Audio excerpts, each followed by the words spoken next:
the first thing that I would tell you is that the council's always been supportive, and particularly, since COVID, it's been really supportive of everything to do with police. And I think is also, for me personally, as a retired military, that whole military aspect supports the police department and always has. This is one of their primary sources of recruits, is from, ex-military people. So there's a lot of camaraderie between the police and the military and what we have done in our careers. So I think there's a ton of support. To show you how much the council has supported the police department from a budgetary standpoint is, in the last 3 years, since Chief Denny has been here, we have increased the general fund funding of the police department, which is probably in about 80–90% salaries. So it's about, most of it's about people. So we've increased our budget in 26, the year we're in now, is $5 million higher than it was 3 years ago, just for that piece alone. And so that's about a 30% increase in funding in 3 years. So that's about a 10% increase in funding every year. And we've only added 4 new positions. And we've added everything that Chief Denny has asked for in every reclass but one. And so we have about a 3% or 3.5% increase in staffing, but a 30% increase in funding.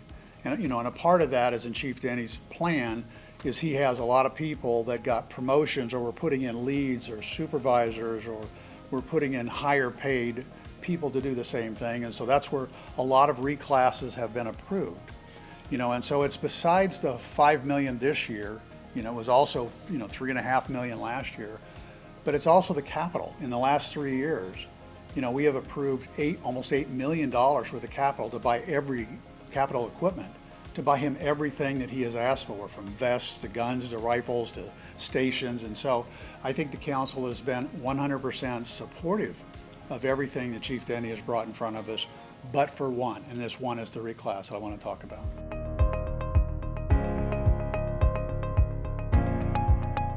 I think Chief Denny has a vision of how he'd like the department organized, and it's different than the way that it's been organized for the decades beforehand. In Nebraska, all government employees, we're talking school teachers, city employees, everybody that's in the government, they do comparability. And that's how these things, that's how every person's pay is done. And if you don't like the pay that you've been given and you think you are not paid fairly, any individual government employee can take it to the CIR, the Commission of Industrial Relations. So we have historically, for at least the 40 years of my past history, followed the CIR rulings, and what do they say and how do we set wages. And so there's a process in place for setting wages for all city employees, so every government employee in any form of government. And that's the basis for how we set these things. Absolutely, and I guess you kind of mentioned the comparability already, but what factors are you considering as a council member when you evaluate a request like is in front of you right now? Well, I didn't necessarily have an initial objection to the reclass, what he's trying to do. He's trying to put evidence and victim's witness underneath of a civilian.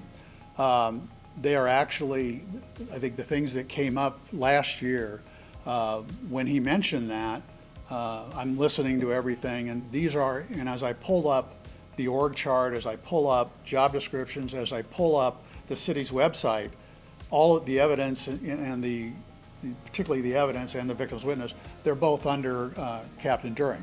They're both under the administrative division, and that's where they've been for a long time.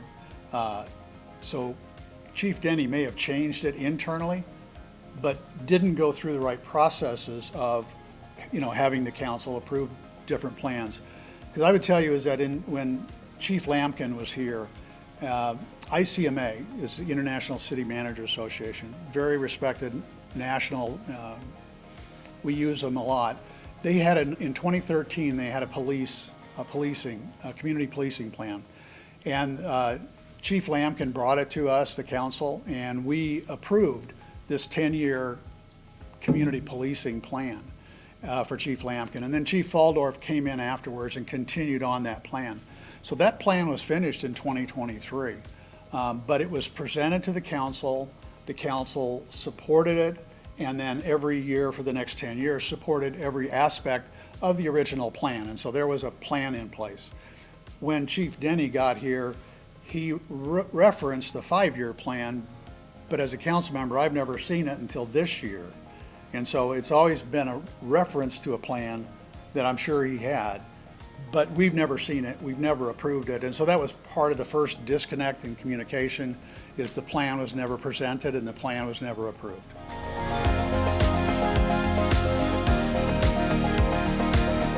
I think the mayor decided to appoint a committee, and they appointed Ryan O'Neill, Jack Sheard, and myself. And so we did a pretty good deep dive into what it took. We actually hired Paul Essman, who is, he does these wage studies for Grand Island, and he's done a lot of them, maybe more than 20. He works for the city on almost every union we have. He's one of the state experts in doing this. And so we had him go through the same process, and I think the answer is we found the same thing, is there is no comparable for the new position that Chief Denny wants to see. And our array, you know, the police array, we cover 5 different states that touch Nebraska. So we have, in our array, we have Iowa, South Dakota, we have Wyoming, we have Kansas, we have Missouri. So in those 5 states, there's not one in our array that has the same kind of job alignment. And so it's hard to find an actual comparable for the position. And so that's where the challenge of it comes. There's not a match in a lot of cities for these things, and so we have a process under the CIR called benchmarking. And so if we don't have that class, then we might go back to a records clerk. Every police department has a police records clerk. And so we would go through and do the salary array on that, and then turn around and then you kind of ratchet up for a lead or a supervisor or such. And so that's a very common practice in HR to do the benchmarking. You know, and so in this process, we didn't benchmark. We tried to do it last year against a bunch of non-matches, and even this year, there's 2 on the match that aren't matches. Ames, Iowa was in both lists. So the first thing with Ames, Iowa is they have a 911 center. So in Ames, Iowa, they have 4 police records clerks and they have 13 911 dispatchers. So this would be more of a match for John Rosenland, you know, and Grand Island does not have the 911 center under the police department, and so they're not even a match. The CIR rules is that you have to have 3, just because of the mathematics of how they do mean, median, and mode. You have to have at least 3 matches in order to make it legitimate, and then you have to have at least a 70% job match, which means the amount of work time that you spend on it and the work that you're doing has to be 70% the same in order to be a match. And so Ames, Iowa isn't a match. It wasn't last year. It's not this year. They haven't changed. We continue to use it, and it's a high wage. And so, for example, the 2 wages that came in this year was Ames, Iowa at 150-some thousand, and Rapid City, South Dakota at 107,000. Well, they're very different. There's a big gap between those 2, and that's why the city, their presentation was to try to put it at 130,000 and change. And that's where you can't do that. That's not the proper way of doing it. You know, and so what brought it up is all in the wage setting. The wage setting last year was not accurate according to the CIR rules that we have been following for a long time, and it's not accurate this year either. You know, and so when this came to the council, it came with a pretty long explanation of the reclass.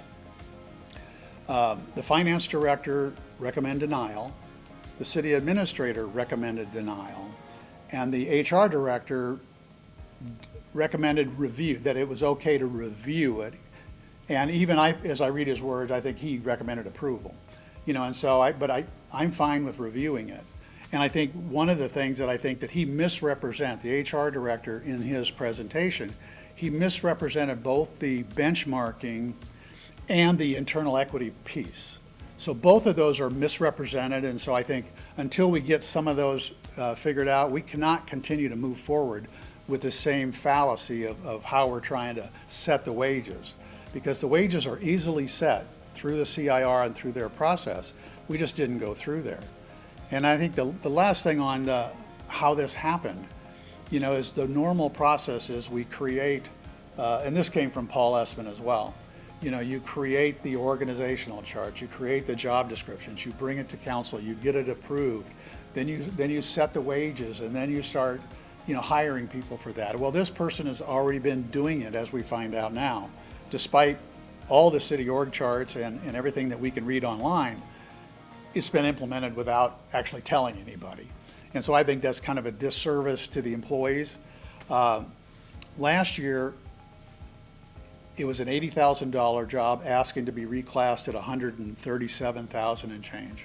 That's a $57,000 increase for one job class. And I've never seen that ever.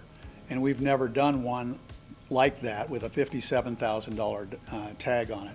That's what brought it to the forefront. It's the $57,000 leap. It wasn't the job itself. It wasn't putting evidence under a civilian, although nobody in our array puts evidence under a civilian, not one.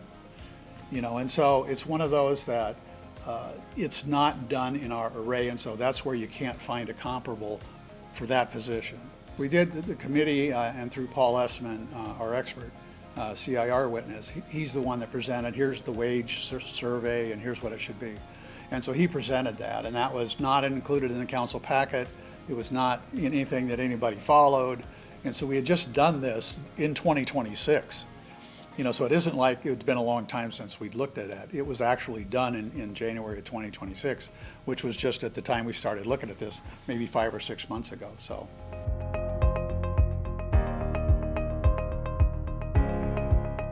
you do the benchmarking, so when you have a working class, and this one started off to be a police records clerk, and last year and the year before we added a police records supervisor at Chief Denny's request. We didn't have these supervisor positions before, and so then we added them. And so you would benchmark off of whichever one you actually had the best matches for, because you have somebody who could conceivably become a police records clerk, be promoted to a police records supervisor, be promoted to an office manager, so it's in the same job arena. And so then you benchmark off one of those. And we do this all the time in maintenance positions and police positions, and so, but that's how you benchmark. Because you can't find these matches, and there's no other match anywhere else. And I'm sure what this position does is unique, because we only have one police department in the city of Grand Island, so.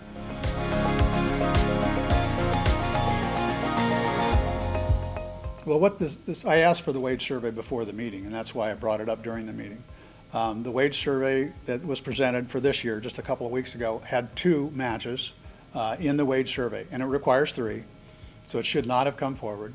And they weren't matches. Ames, Iowa was not a match. Rapid City, you could debate whether it is or isn't. Again, Ames, Iowa isn't a match, so you can't come in with one match, and it requires 3. And again, it just wasn't done according to CIR standards, and we don't set wages like that for any city employee. So the other side of this, so I think the wage survey was flawed, and it was done in-house. Last year, when we were doing the committee, when we were interviewing both the HR director, the HR director's response to us, to the committee, was that this was done by the police, the wage survey was done by the police department, and then approved or checkmarked by HR. And so again, that's not the way these are ever done. Typically, these are done by finance. HR is really important in getting the job match, to make sure the job match piece is there. Finance is really there to do the numbers, because they're the numbers people, and they're also responsible for the finances to all taxpayers. So finance is really where it needs to be if you're not going to go out and hire it done. But we actually the city just got done paying for Paul Essman to do the exact study, which has been omitted from any of our information so far.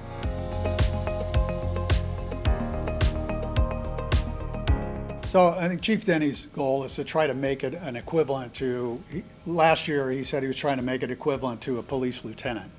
This year he said he'd like to make it equivalent somewhere between a police sergeant and a police lieutenant. It is neither of those, because those are sworn officers, have very different duties. And so you don't try to peg where do the salary is. You do the wage study to determine what the salary should be. And this problem, it seems to be that we are trying to determine what it is and then find evidence to support what we predetermined. And it's just backwards of the normal process. With the equity, what was presented to the council a couple of weeks ago was internal to the department, to the police department, and trying to peg where they think it's internal just within one department. But internal equity in the CIR rules is a citywide internal equity. And so one of the issues that I brought up last year with the reclass, and it's probably not significantly different, but inside the city of Grand Island, last year, if we would have approved the reclass as it was presented, that position, the office manager reclass, would have jumped 56 different positions in the city of Grand Island. And I want to read a couple of them off of who it would have jumped over and paid more than. We have civil engineers, we have electrical engineers, we have an electric distribution supervisor, the chief building official, the park superintendent, the water superintendent, the solid waste superintendent, the street superintendent, the city clerk, the recreation superintendent, all of our linemen, all of our power plant operators, the communication manager, meter reader supervisor, utility warehouse, the cemetery superintendent, our finance operations supervisor, battalion chiefs in the fire department. It would have leapfrogged in the city organization, and I think unfairly. And so the internal equity is an important part here that we've missed. We've kind of focused only on the department-wide, and it needs to be citywide. And I was a part of what we called the Anderson Pay Plan in the 90s. We had created a plan, and that plan has external equity, which is the wage survey side of this, and the internal equity is this. How do we compare a communications manager with an electric distribution supervisor to a chief building official? How do we compare all of those? And every organization has to do that, and it's not well known, but in the HR world, it is absolutely important that everybody feel like they're treated fairly. And this one last year would have made 56 people treated think it was very unfair. And because we didn't address the internal equity, and we're required to under CIR law, and so we want to protect ourselves if we go to the CIR that we actually did it the right way.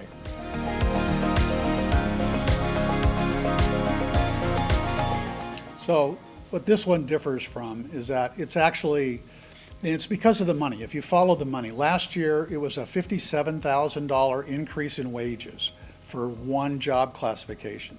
This year it's a $45,000. It's being asked to go from $85,000 to $130,000 and change. And so the amount of the difference in wages is what they think the market is. It's not just a reclass. It's not just like somebody was asked to do a little something more. This is a completely different job. When you have those kind of dollars attached to what the value is in the external equity component, the job is significantly different. And so it may or may not be a reclass. It should have been a brand new position. So the other reclasses are right in the same job family. In this case, we're absolutely expanding the job over evidence, and nobody in our array does evidence. And so I know that Chief Denny referred to evidence like in Lincoln. Well, they have an administrative wing, but it's overseen by an assistant police chief in Lincoln. And so as much as the evidence is under the civilian side, it's still oversaw by an assistant police chief. And so it's not the same at all. But right now, historically, our CID, or our Criminal Investigation Division, has overseen the evidence. And that is the commonplace everywhere we look. I know that I hear that it's not that way other places, but it is that way in every place that we look in our array. And if you go online to, Captain During's, when it was here and he was a captain, it said that, he was responsible for all of the evidence. And it makes sense just from a layman's standpoint that evidence should be under the CID or the criminal investigation, because it's all part and parcel of the same. I'm doing an investigation, I find this evidence, I find this support. It makes sense that it should be there. And when we asked Paul Essman to draft up a job description for the support service that Chief Denny wanted, it required a uniformed person. It required him to graduate from the police academy. The skill set was completely different than a civilian. And so that's why it's really not supported. And it's not supported by the city administration and finance for these same reasons.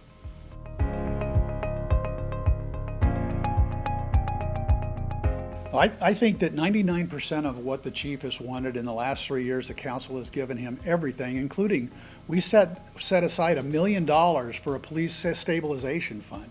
We have given him everything from $1 million for a police stabilization fund, that's for wages, to make sure we have the funds for that. We gave him almost $8 million in capital equipment. We've given him a 30% increase in his wages for his existing staff. We've given him everything that he's asked for but one thing. And so I think this needs to go back under the administrative division and under a captain or whatever they call it today. I think it needs to go back. I don't think that this is supported anywhere. Now we'll see what the council says when it comes down to it. But right now we have a wage study that's flawed. We have an internal equity system that's flawed. So we have external equity that's flawed, internal equity that's flawed. This is not going to pass easily, and it's just creating a lot of dissension where it's only this 1%, because 99% of what we're doing is awesome.